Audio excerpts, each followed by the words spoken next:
अस्सलाम वालेकुम रहमतुल्लाहि व बरकातुहू। उम्मीद करती हूँ कि आप लोग बिल्कुल ठीक और खैर आफियत से होंगे। इससे प्रीवियस वीडियो में हमने मामूलात पढ़े थे जिनमें हमने शोहर के हकूक़ पढ़े थे। इसके अलावा औरत के बारे में पढ़ा था, औरत का इंट्रो पढ़ा था। अ, इसके अलावा भी बहुत सी चीज़ें पढ़ी थी। तो आज हम सास और बहू का झगड़ा इसके बारे में पढ़ेंगे, ठीक है। तो आइए शुरू करते हैं। बिस्मिल्लाहिर्रहमानिर्रहीम। सास बहू का झगड़ा हमारे समाज का ये एक बहुत काबिल अफसोस और दर्दनाक सानहा है कि तकरीबन हर घर में सदियों से सास बहू की लड़ाई का मार्का जारी है। दुनिया की बड़ी से बड़ी लड़ाइयों, यहाँ तक कि आलमी जंग का खात्मा हो गया, मगर सास बहू की जंग अजीम ये एक ऐसी मनहूस लड़ाई है कि तकरीबन हर घर इस लड़ाई का मैदान जंग बना हुआ है। किस कदर ताज्जुब और हैरत की बात है कि माँ कितने लाड प्यार से अपने बेटों को पालती है। जब लड़के जवान हो जाते तो लड़कों की माँ अपने बेटों की शादी और इनका सेहरा देखने के लिए बहुत ज़्यादा बेचैन और बेकरार रहती हैं और घर घर का चक्कर लगाकर अपने बेटे की दुल्हन तलाश करती फिरती हैं। यहाँ तक कि बड़े प्यारा और चाह से बेटे की शादी रचाती हैं और अपने बेटे की शादी का सेहरा देकर खुशी से फूले नहीं समाती। मगर जब गरीब दुल्हन मेका छोड़कर अपने माँ बाप, बहन भाई, रिश्ता नाता वालों से जुदा होकर अपने ससुराल में कदम रखती है तो एकदम सास बहू की हरीफ बनकर अपनी बहू से लड़ने लगती है और सास बहू की जंग हो जाती है और बेचारा शोहर माँ और बीवी की चक्की के दो पार्टों के दरमियान कुचलने और पिसने लगता है। गरीब शोहर एक तरफ माँ के एहसानों के बोझ से दबा होता है और दूसरी तरफ बीवी की मोहब्बत में जकड़ा हुआ माँ और बीवी की लड़ाई का मंजर देख देख कर खुद की आग में जलता होता है। और इसके लिए बड़ी मुश्किल ये आन पड़ती है कि अगर वो इस लड़ाई में अपनी माँ की हिमायत करता है तो बीवी के रोने धोने, इसके तानों और मेका चले जाने की धमकियों से इसका भेजा खोने लगता है। और अगर बीवी पासदारी में एक लफ्ज़ बोल देता है तो माँ अपनी चीखों पुकार को कोसों से सारा घर सर पर उठा लेती है और सारी बरादरी में औरत का मुरीद, ज़न परस्त, बीवी का गलमट्टा कहलाने लगता है। और ऐसे गरम गरम दिल खराशे ताने सुनता है कि रंजो गम से इसके सीने में दिल फुटने लगता है।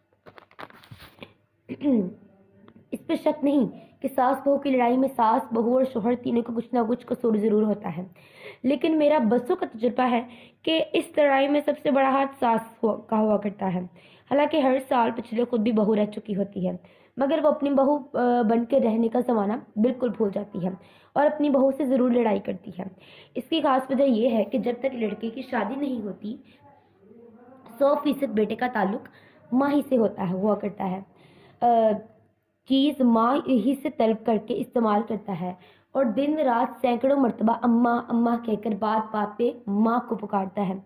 इससे माँ का कलेजा खुशी से फूलकर सैर भर का हुआ जाता है और माँ इस ख्याल में मगन रहती है कि घर की मालकिन हूँ मैं और मेरा बेटा मेरा फर्मा बरदार है। लेकिन शादी के चंद दिनों बाद ही वो बीवी को अपनी तमाम जिम्मेदारियों से आगाह कर देता है।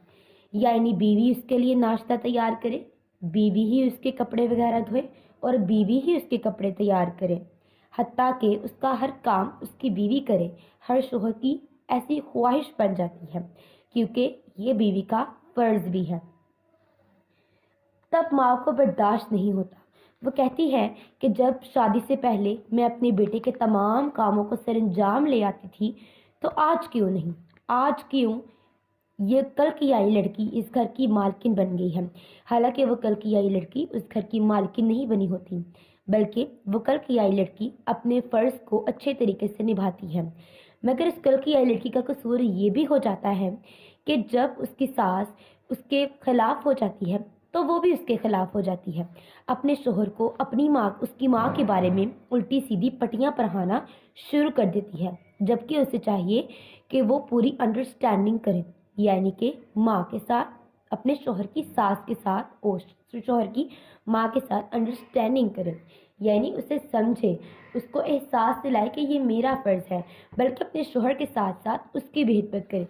पर अफसोस हमारा माशरा इससे बहुत आगे निकल चुका है। आगे हम पढ़ते हैं सास के फ़राइज़ के बारे में।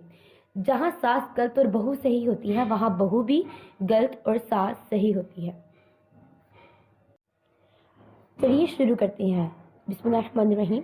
हर सास का ये फ़र्ज़ होता है कि वो अपनी बहू को अपनी बेटी की तरह समझे, मामले में इसके साथ शफकत और मोहब्बत का बर्ताव करे। अगर बहू से इसकी कमी कमी या ना तजुर्बाकारी की वजह से कोई गलती हो जाए तो ताने मारने और कोसे देने के बजाय अहलाक और मोहब्बत के साथ हर काम को ढंग से सिखाए। इसका ख्याल रखे कि ये कम उम्र ना तजुर्बेकार लड़की अपने माँ बाप से जुदा होकर हमारी घर आई, इसलिए ये घर नया, इसका माहौल नया है, इसका यहाँ हमारे सिवा कौन है।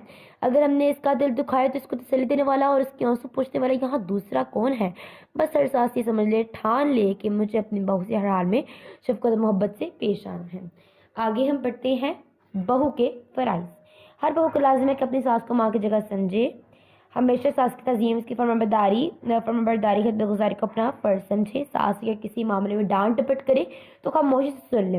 हरगिज़ खबरदार कभी सास को पलट कर उल्टा सीधा जवाब न दे या फिर शौहर के कान न भर दे। सब्र करे। इसी तरह अपने खसर को भी अपने बाप की जगह जानकर इसकी ताज़ीम और खिदमत को अपने लिए लाजिम समझे और सास ससुर की ज़िंदगी में इनसे अलग रहने की ख्वाहिश ना जाहिर करे। अपनी देवरानी जेठानियों नंदों से भी हसब बराबर अच्छा बर्ताव करे। ये ठान ले कि मुझे हर हाल में इन्हीं लोगों के साथ ज़िंदगी बसर करनी है। बहुत शुक्रिया। उम्मीद करती हूँ आपको मेरी ये वीडियो बहुत ज़्यादा अच्छी लगी होगी। इससे नेक्स्ट वीडियो में भी हम डिफरेंट चीज़ों के बारे में पढ़ेंगे। बस मेरे चैनल को सब्सक्राइब करें और इसको ज़्यादा से ज़्यादा शेयर करें ताकि आप लोगों के साथ साथ और भी लोग इस चीज़ का नॉलेज ले सकें। बहुत शुक्रिया। अपना ख्याल रखिएगा।